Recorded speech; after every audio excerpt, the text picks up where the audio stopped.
Hello and welcome to the show. I am Joe Tobat. Netflix's Green Eggs and Ham was surprisingly good. It did so many things that shouldn't work in a Dr. Seuss adaptation. Yet for some reason, it did. For my full opinion on the first season, check out my video, link in the description.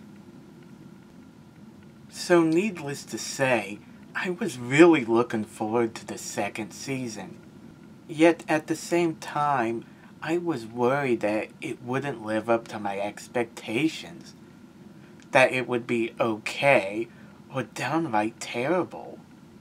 Luckily, my fears were unfounded, for the second season is just as good.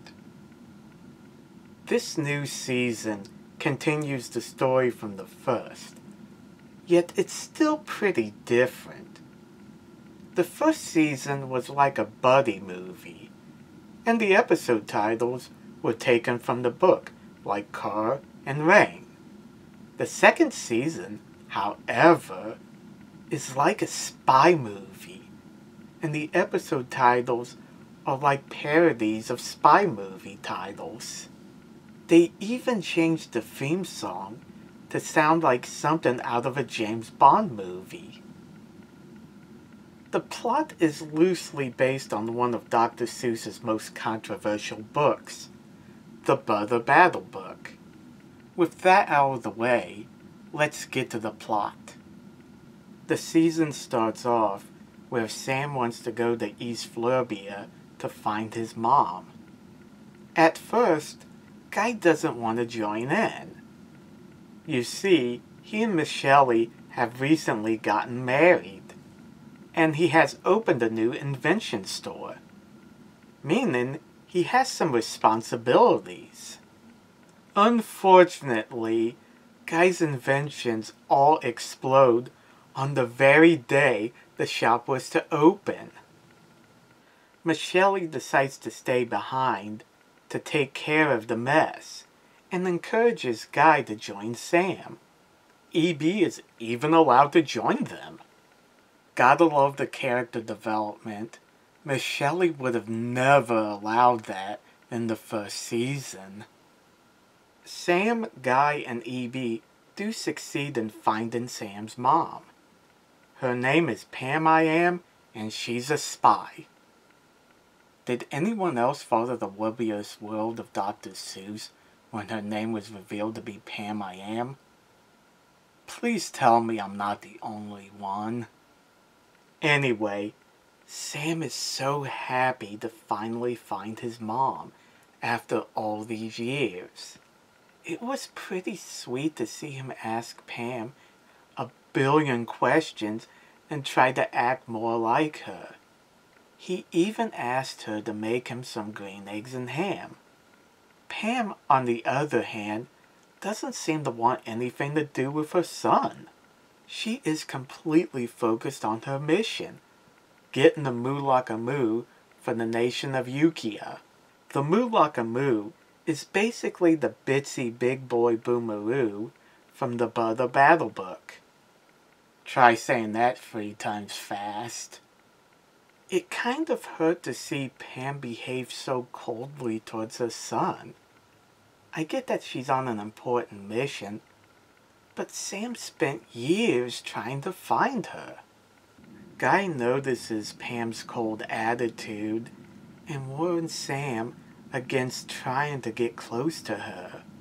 I really loved how Guy showed concern for Sam's feelings. In the first season, he wanted nothing to do with him, but here, he doesn't want to see Sam get hurt. This show is awesome when it comes to character development. Even though Guy, like the audience, believed that Pam doesn't care about her son, it turns out she does. The reason why she acted so coldly towards Sam is because she needed to focus on her mission. Even though Pam tried to get him to leave, in the end, he chooses to stay with her.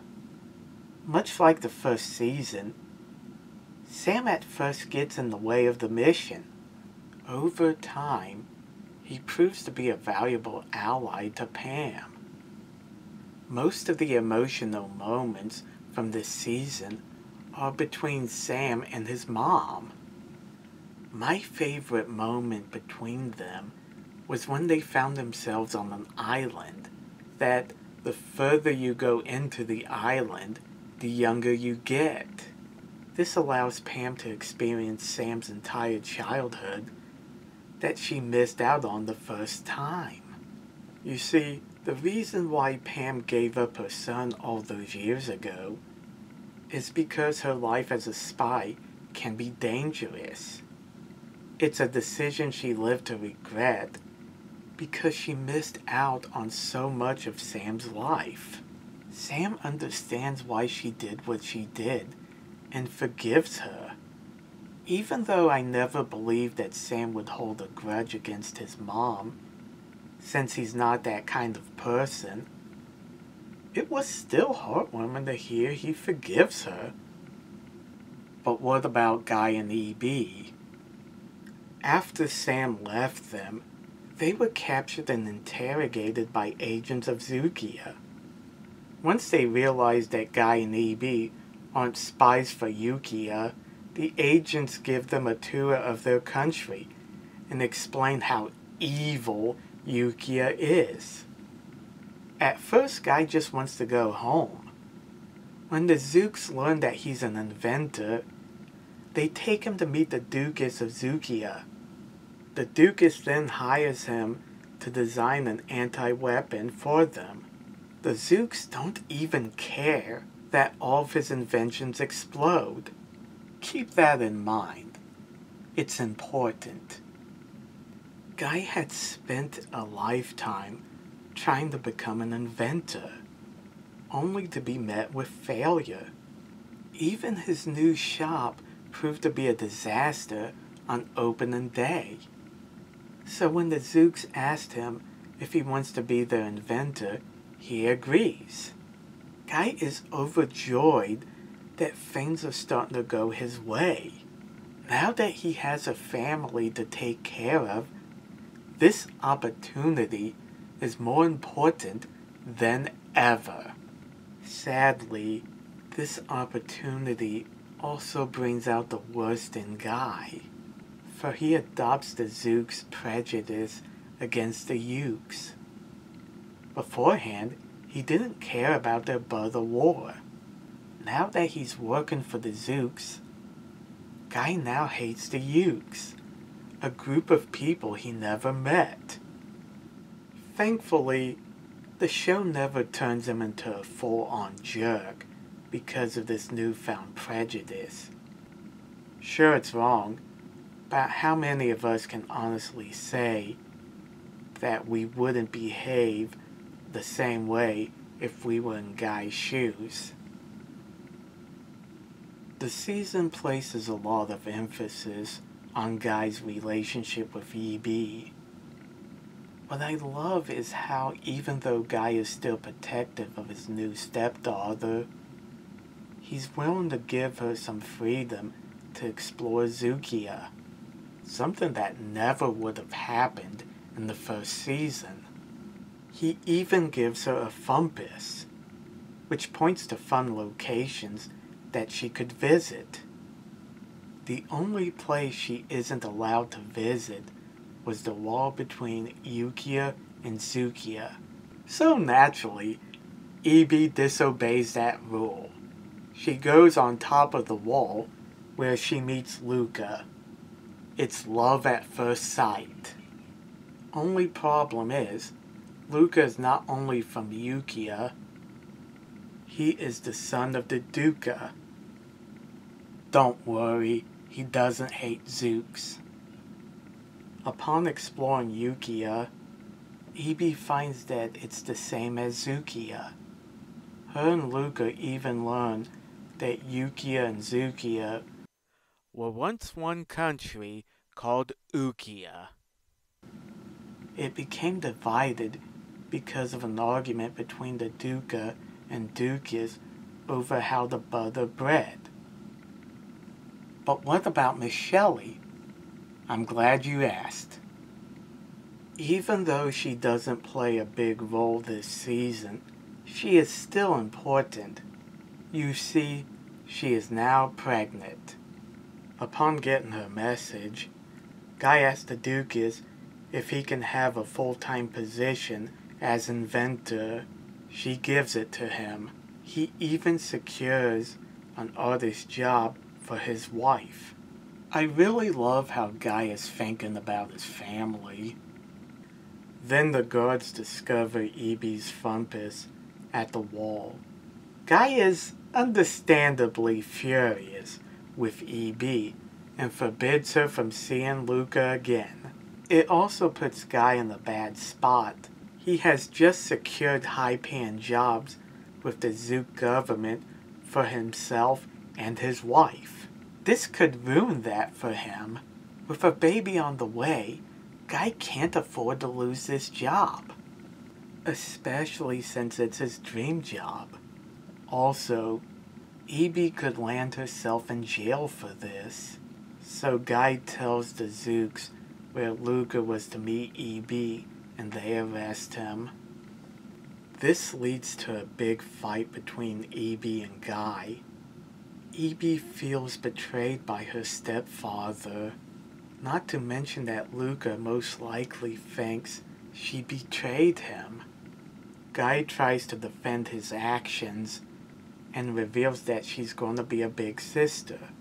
E.B. tells Guy that he would make a terrible father, for he was terrible with her. Even though E.B. has every right to be mad at Guy, that was still pretty harsh. Guy did violate her trust and turned in the boy she likes. However, he really didn't have a choice. The Zooks gave Guy and Miss Shelley their dream jobs.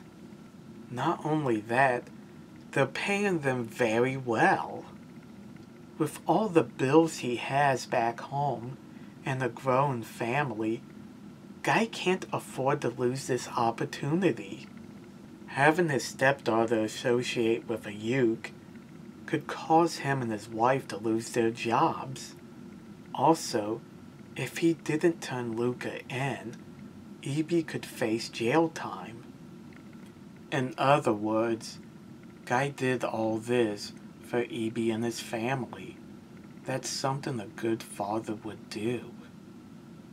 Now, before you go off telling me how wrong I am, let me say this. I don't fault E.B. for reacting the way she did. Guy had developed a hatred for the Ukes, a group of people he's never met. She has a crush on Luca, and he's a Uke. Guy had betrayed her trust and locked up a boy she likes. I can understand why she would say Guy had been a terrible father. It isn't true, of course, but it was said in anger. This drama is well written, and I understand why the characters reacted the way they did. If I had one nitpick, it's that E.B. never comes to understand why Guy did what he did. Even after he explains his reasons, she still refuses to see his side. It's only after Guy helps Luca escape that she realizes what a good father he is. I kind of wished E.B. would have at least seen the pressure he's under and also realize she is partially to blame for the mess Luca's in. But again, this is just a nitpick on my part. Anyway, Guy and E.B. are reunited with Sam and Pam. While Sam tries to smooth things over with E.B. on behalf of Guy, Guy talks to Pam about the mission. It turns out that Pam doesn't even know which side the Ukes butter their bread on. even though she works for them. Guy tells Sam she can't be trusted, but Sam sides with her anyway. Now for a few big reveals. The Zooks only hired Guy because his inventions always explode. They basically wanted him to make a bomb. So he helps Luca escape and tries to disarm his bomb with the help of his wife. Pam only cared about her mission and wasn't loyal to the Ukes, nor does she care that they will use the Mulakamu on the Zooks. Sam can't allow that since his friends are in Zukia, and leaves to save them. Don't worry, the season has a much more pleasant ending than in the book. They stop the Ukes and Zooks from blowing each other up. The Duca and Dukas share a butter sandwich and become Ukia again. Glunts comes in and claims that the war was started by evil business cows. I'm not sure if they really started it, but the Duca and Dukas believe it. Michelle gives birth to Guy Jr. Guy's inventions no longer explode thanks to Pam. Now he can fulfill his dream as an inventor. E.B. maintains a relationship with Luca, and Sam and Pam enjoy some green eggs and ham. With Netflix's financial problems and canceling all their animated shows, I doubt Green Eggs and Ham will get a third season. To be honest, I'm fine with that. This season ended the story so well, there doesn't need to be a season 3. I only hope it will lead to more Dr. Seuss cartoons. Thanks for watching. Let me know in the comment section what you guys think, and don't forget to like and subscribe. See you later.